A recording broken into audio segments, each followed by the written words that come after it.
తిరుమల శ్రీ వెంకటేశ్వర స్వామి విగ్రహం ఒక సాలగ్రామ రాయితో ఏర్పడిందని మీలో ఎంతమందికి తెలుసు? అసలు సాలిగ్రామం అంటే ఏంటి? సాలిగ్రామ శిల ఎక్కడ పుట్టింది? ఇవన్నీ కూడా ఈ వీడియోలో తెలుసుకుందాం. సాలగ్రామాన్ని సాలిగ్రామం లేదా సాలిగ్రామ అని కూడా పిలుస్తారు. సాలిగ్రామ అనేది ఒక శిల అమ్మోనైట్. దీనిని తరచుగా హిందువులు, ముఖ్యంగా వైష్ణవ సాంప్రదాయాన్ని అనుసరించేవారు పూజిస్తారు. ఇది కొన్ని సంవత్సరాలుగా భూమి మీద ఉన్న ఒక పవిత్రమైన రాయి. ఇది హిమాలయాల్లో ప్రవహించే నదులలో, ముఖ్యంగా నేపాల్లో ఉన్న గండకీ నదిలో ఎక్కువగా కనిపిస్తుంది.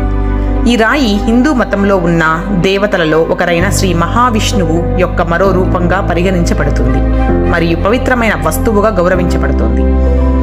ఆ రాయిపై ఉన్న నమూనాలు మరియు గుర్తులు ఆధారంగా శ్రీ మహావిష్ణువు యొక్క వివిధ రూపాలను సూచిస్తుందని నమ్ముతారు. కలికాలంలో భక్తులు అర్చనాదుల సౌలభ్యం కోసం నారాయణుడు సాలగ్రామ రూపం ధరించాడని దేవీ భాగవతం చెబుతోంది. అంచేత వివిధ దేవాలయాల్లో కానీ సాలగ్రామ లేకుండా పూజలు కొనసాగవు. వీటిని పూజల్లో పెట్టుకొని వీటికి పూజలు చేయడం మొదలెట్టాక ఇక వాటికి ఎల్లప్పుడూ పూజలు చేయడం చాలా మంచిది, అలాగే కొనసాగాలి కూడా. ఆ పూజలు దానాత్మక శక్తి వీటికి బాగా అంటుకొని అవి ఉన్న చోటంతా శుభమే కలుగుతుంది. ఏదైనా కారణాల వల్ల వీటికి ఆ పూజలు కొనసాగించలేమో అప్పుడు ఆ దానాత్మక శక్తి హరించుకుపోయి రుణాత్మక శక్తిని వెదజల్లుతుంది.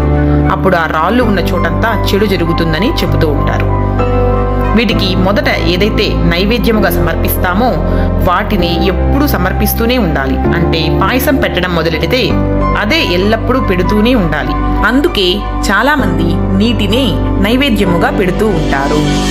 సాధారణంగా అసలైన సాలిగ్రామం దొరకడం చాలా కష్టం. ఒకవేళ దొరికినా నేపాల్లో ఉన్న గండకీ నదిలో చాలా చిన్నపాటి రాళ్ళు మాత్రమే దొరుకుతాయి.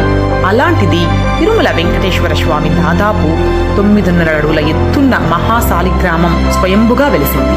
ఒకవేళ చెక్కిన విగ్రహం అనుకోవడానికి ఆ విగ్రహానికి ఒక్క ఉలిదెబ్బ కూడా గుర్తు ఉండదు. దీనిని బట్టి స్వామివారు నిజముగా స్వయంభుగా వెలిసిన మాట నమ్మక తప్పదు.